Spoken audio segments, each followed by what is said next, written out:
Hi, it's Martin from CapeWooderEurope.com. Thank you for joining me this first video for 2024. Wow, already. That went fast, didn't it, folks?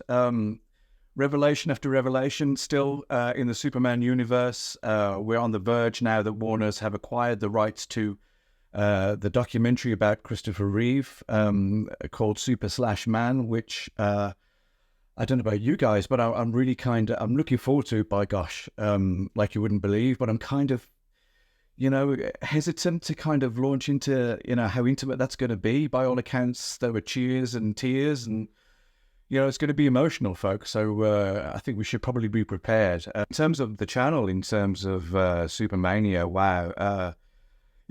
I knew the response to A Noble Ideal, my mini documentary about the making of Superman 4, would be popular, but thanks to Mr. Aaron Price, who cut this thing together for me and just did a superb job. I couldn't wait to get it out there for everybody, but I wanted to make it as if it was a legitimate extra that you would find on a Blu-ray release. And speaking of the Blu-ray release, yes, I know we're no closer, are we? Unfortunately, my Facebook page, Restore Superman 4, it's got a terrific following again. So many people are in touch about that. They really want to see this thing, and I'm doing the best that I can to keep it alive and keep it fresh by staying on top of anything new that comes along in terms of imagery and stuff like that, stuff that is rare and remains unseen. So at the very worst of it, it's a terrific archive of the picture itself, the marketing, the publicity, everything else. I have tried very hard to kind of keep the momentum going with that. And who knows? You should never give up hope, because as I recall, in 2006, when Bryan Singer took over the Superman franchise, that was the last time we had a huge push on the vintage pictures. So maybe next year, with what James Gunn's doing with Legacy, we'll get a similar push, and maybe Superman 4 will be part of that push.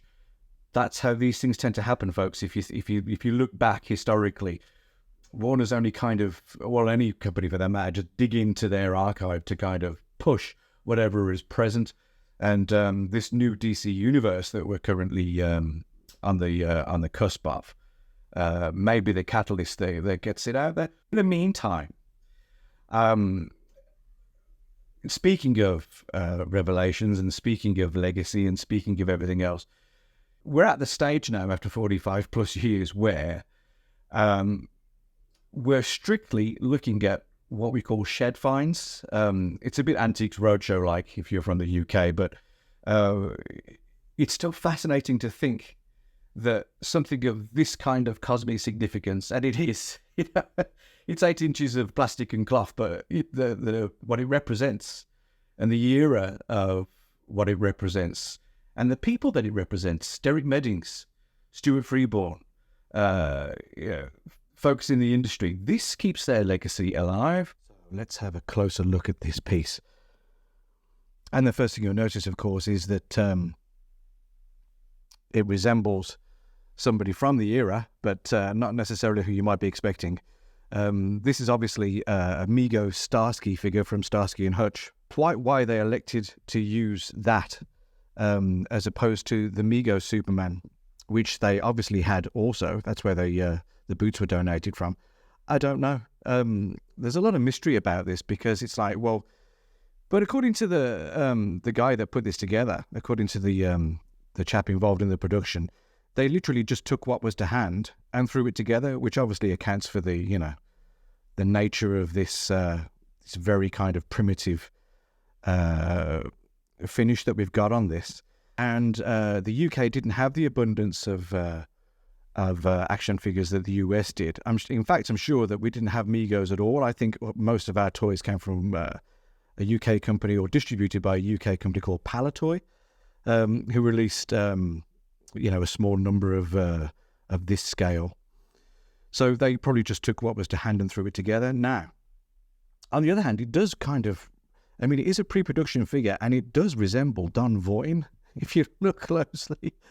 Don Voight being the producer's dentist who famously auditioned for the role back in '77. So maybe that was the thinking there. I don't know. But I mean, obviously, the most important thing about this is the fact that it is clothed in the original Noel Howard Yvonne Blake bridal weight spandex, or with a waffle weave, as we've come to term it, and the term seems to have stuck, which I'm really pleased about because I came up with it. But as you can see, it's horribly out of scale with the weave compared to the figure. Obviously, it's meant for full size. According to all sources, according to the evidence that we've got, Chris Reeve didn't wear this fabric until around April 1977. That was when his audition with Margot Kidder took place. Now, before that, he was wearing this thing that they'd cobbled together for him. This, his screen test suit was an entirely different thing. And so it seems that by April 77, the final, or at least, as close as they were going to get to the final costume for that screen test was used. So they must have made yards of this stuff. I mean, there must have been absolute. When you think about the stuntmen, when you think about all the double suits for Chris, when you think about all the variations that they use for blue screen, when you think about everything that they did for the visual effects and everything else, and if they could spare some for this, I mean, this is only one. I mean, we're presuming that this is a Derek Meddings sanctioned piece at the time. So whoever, I mean, I don't think that Derek had anything to do with actually building it, but one of his many model makers would have taken care of this. And it's just amazing to see that, considering how primitive it is, they've sealed off cuffs, they've made a collar, they've had a scratch at the cymbal. They haven't finished the seam of the shorts, but, and even on the cape, they've, done a very primitive label to represent the shield. I don't think this was used in the final film at all, but there were many made that were. I mean, so many of the visual effects puppets, models, some were painted, but many were clothed. Many were clothed like this, so they would have used all of the fabric for there. And the beauty of this one, because it seems as if this was just done, I don't know, maybe it was just produced for like a flying test or a lighting test, and they needed it to have the right fabric on so they'd know how it would look under the light. I mean, as I'm turning it round, I mean, I'm under daylight here. I'm in the conservatory, so the daylight is coming straight through from the roof, and I'm against a white background just to try and give you an idea of exactly what colour this is, because so many people ask, to this day, what colour was it? And it's still not apparent, is it? What we think here in terms of the fabric is that we've got a little bit of everything, and also, crucially, because it wasn't, I think it was just it was served its purpose and then just cast aside.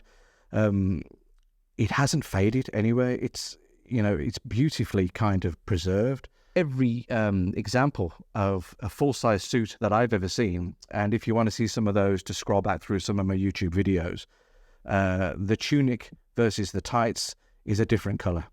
Now, I don't know for sure because I'm not going to pick it apart, but I think that this might be one piece as opposed to a pair of tights and a top. But it's not faded in the least. And we also have an example of the red, which isn't faded. Now, it would be easy just to dismiss this yellow vinyl as ripped from the Mego figure as well, but in all the examples of the Superman Mego that I've seen, it's stitched top and bottom here. So I actually think that this is a piece of yellow vinyl from an actual belt. It would make sense, wouldn't it? Because if we've gone to the effort to do this, and we're focusing on colours, then that would be right. And I also believe that this wonderful red gabardine is a piece of the actual cape, or the fabric used for the actual cape. It's just too good quality otherwise. It really is. It's beautiful, and there's a little bit of stretch in there. It's probably, despite how it looks on camera, it is a more orangey red than some that I've seen in replicas. It's a lovely soft kind of blend as well. So primitive, isn't it? It's so delightful, and this isn't smell-o-vision, but as you get close to it, it smells like mildew. It smells like It's fresh out of the shed that it's been in for the last 45 plus years. Isn't it incredible, folks? Isn't it just amazing that something like this manages to survive in the bottom of a cardboard box, and it's survived all this time, and it is pristine. It's really exciting. I mean, it's ridiculous, but it's really exciting because, the chances of, even for the sake of the fabric alone, and be able to get this close to it and study it and whatnot, I mean, that's exciting in itself. But the fact that it's so well preserved, unbelievable. It is an astonishingly nice piece. And if you're a fan of these things, as we are, to be this close to the fabric that they actually used for the picture makes it, in my opinion, one of the most significant Superman pieces of history that I've seen in a considerable amount of time.